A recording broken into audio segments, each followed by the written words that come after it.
Bright Memory Infinite is a game that arrived late last year on PC and has just recently come out for consoles.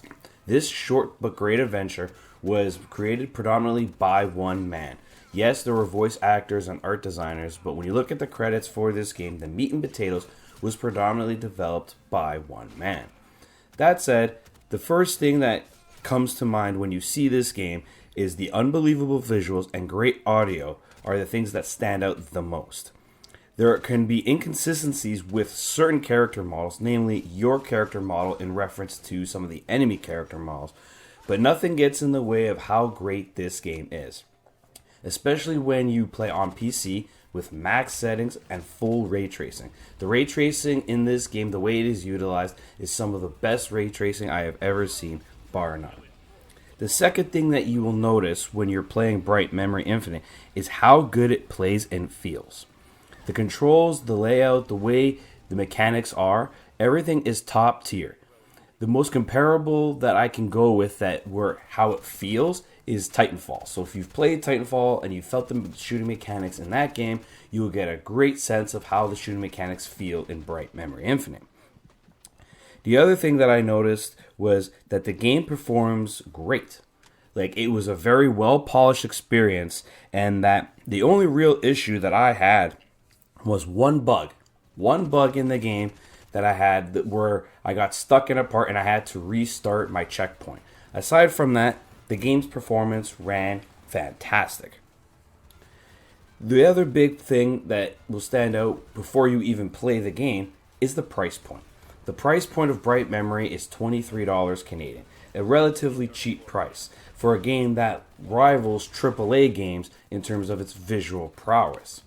The reason why this game is $23 is not only is it made by an indie developer, but the fact that the game has the biggest flaw, which is 2 hours.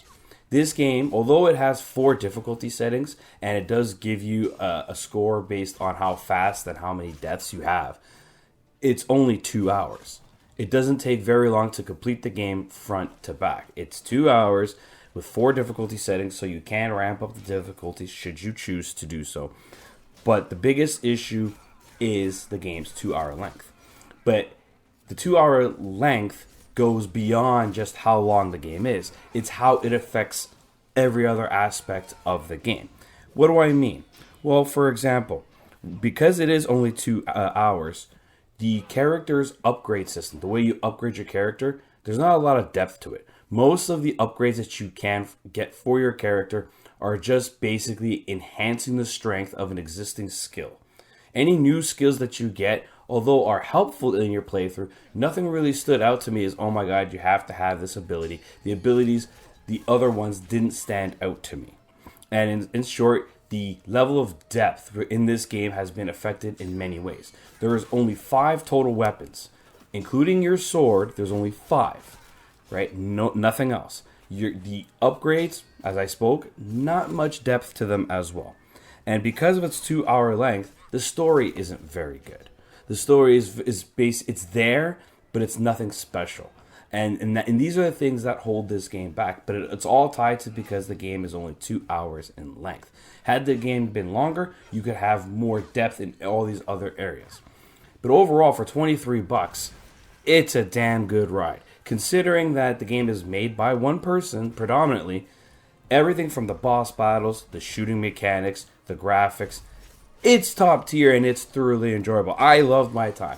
And to me, if you're looking for a game to pass a couple hours and are willing to spend $23 Canadian, this is the game for you.